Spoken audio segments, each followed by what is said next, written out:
सत साहिब। हमारा आज का विषय जेल में हो रहे विभिन्न कुछ इस तरह के कार्यों को लेकर है जो कि ऐसे फैसले भी ले डालता है जिसकी वजह से संतों को अनावश्यक ही परेशान होना पड़ता है। संत महात्मा जन इस संसार के लिए कुछ परोपकारी कार्यों में अपने जीवन को खर्च कर देते हैं। उनका सारा प्रयास यही होता है कि व्यक्ति का जीवन और उसका जीवन स्तर किस तरह से उच्चतम शिखर पर पहुंच सके।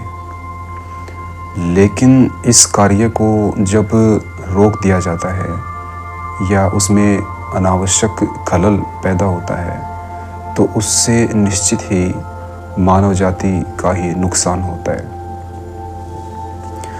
सद्गुरुदेव रामपाल जी को जेल में अनावश्यक रूप से ही समय व्यतीत करना पड़ रहा है।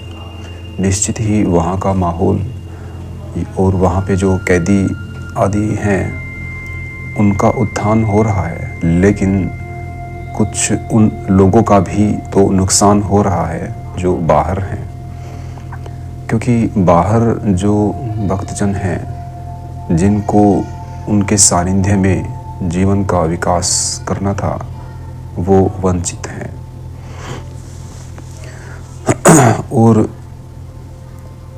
जेल में यह उचित है कि कैदियों को, वे कैदी जो कि ऐसे कार्य कर डालते हैं जो समाज के लिए सही नहीं है, अनावश्यक हैं, अपराधी हैं, वहाँ तक तो ठीक है, लेकिन एक संत के द्वारा इतने परोपकार के कार्य किए जा रहे हैं और कुछ ऐसे ब्लेम्स जो कि कोई सॉलिड आधार नहीं लिए हुए हैं और जिनके पक्ष में भी कोई सॉलिड एविडेंस नहीं मिल पा रहा है, फिर भी उसको डिले किया जाता है और एक लंबे समय पर खींच दिया जाता है।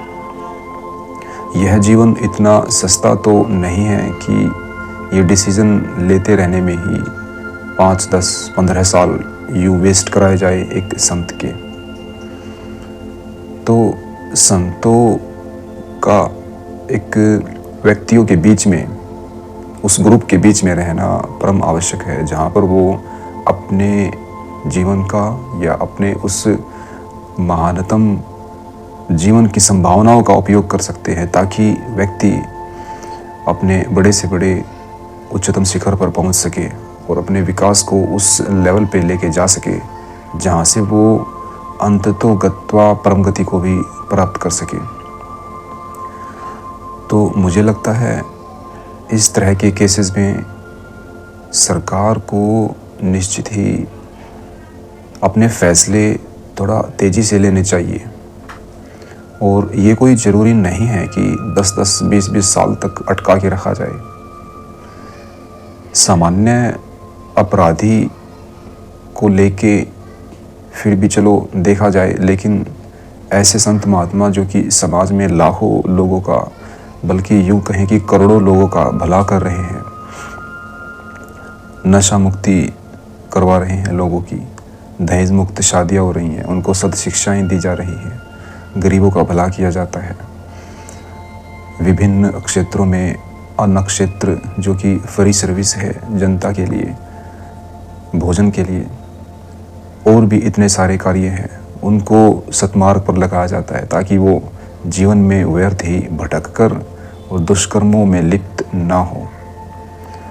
इतना कुछ है और फिर भी एक संत के विषय को तेज़ी से नहीं विचार में लिया जाता, उसे इतना लंबा खींच दिया जाता है कि कुछ इसे ऐसे समझिए जैसे 100 या 100 में से 99% या 99% तक बड़े स्तर के कार्य मानव जाति के लिए किए जाते हैं और किसी एक कार्य में कोई दुर्भाग्यवश या किसी कारण से कोई मिस्टेक होती है, बस उसी को पकड़ के बैठ जाए सरकार और बाकी जो 99% फ़ायदा जनता पा रही थी उसे दांव पे लगा दिया जाए। तो ये तो कोई समझदारी नहीं है। हम अपने इतिहास में देखें, ऐसे बड़े बड़े संत महात्मा हुए और निश्चित ही उनको भी ये सब झेलना पड़ा, लेकिन फिर भी ये चीज़ें उस स्थान पर निगलेक्ट कर दी गई। कितने महात्मा जन, कितने राजा भी इस तरह से हुए जो कि इन बातों को अपने मन में लेकर चलते थे और वे निश्चित ही मानव जाति के कल्याण को ध्यान में रखते थे। लेकिन अब कुछ ऐसा है कि हम 1000 अच्छे कर्म करें और हमसे एक गलती हो जाए तो समझो 1000 कार्य दांव पे लग गए। और ये मैं सिर्फ तब की कह रहा हूँ जबकि सच में ही वो गलती होती है। लेकिन अगर वो गलती ना हो, सिर्फ एक गलतफहमी हो या कन्फ्यूज़न हो या उस पर सिर्फ विचार ही चल रहा है, तो भी उन 1000 कार्यों को दांव पे लगाकर उस एक गलती को जो कि सिर्फ संभावित है, उसी की छानबीन में 10-20 साल व्यर्थ वेस्ट कर दिए जाएं, तो मुझे लगता है ये कोई उचित डिसीज़न नहीं है। कम से कम ये तो कर ही सकती है सरकार कि इतनी लंबी यूँ खींचने की बजाय क्यों ना उसे तेज़ी से निपटाया जाए। क्या संसाधनों की कमी है? संसाधन परिपूर्ण है। क्या लोगों के पास समय नहीं है? समय भी है।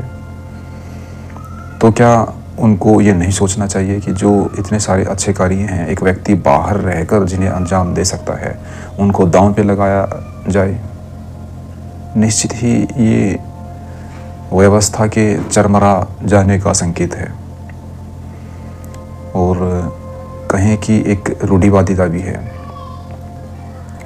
खैर, हम इस विषय को यहीं पर रोकते हैं।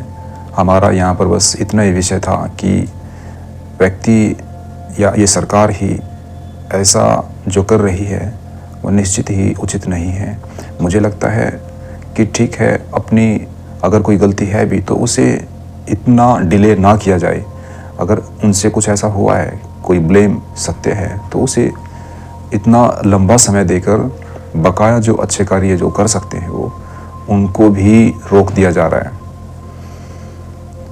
और जेल में रहते हुए भी वे कार्य हो रहे हैं, मैं मानता हूँ, निश्चित ही हो रहे हैं जो परोपकारी कार्य हैं, लेकिन उनको और तेज़ी से किया जा सकता है अगर गुरु महाराज आश्रम में स्वयं मौजूद रहें।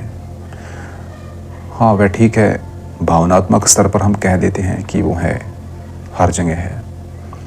जब जेल में रहते हुए भी उस शक्ति का ऐसा प्रभाव है कि वो कार्य जारी हैं, और जब वो खुद ही सतलोक आश्रम में सशरीर जिंदा पुरुष के रूप में मौजूद होंगे, तब तो क्या कहना है, फिर तो कार्य 1000 गुना ज़्यादा होंगे। तो मुझे लगता है जेल शर्मिंदा है, जेल शर्मसार हो गई है संतों को अपने अंदर कैद किए हुए।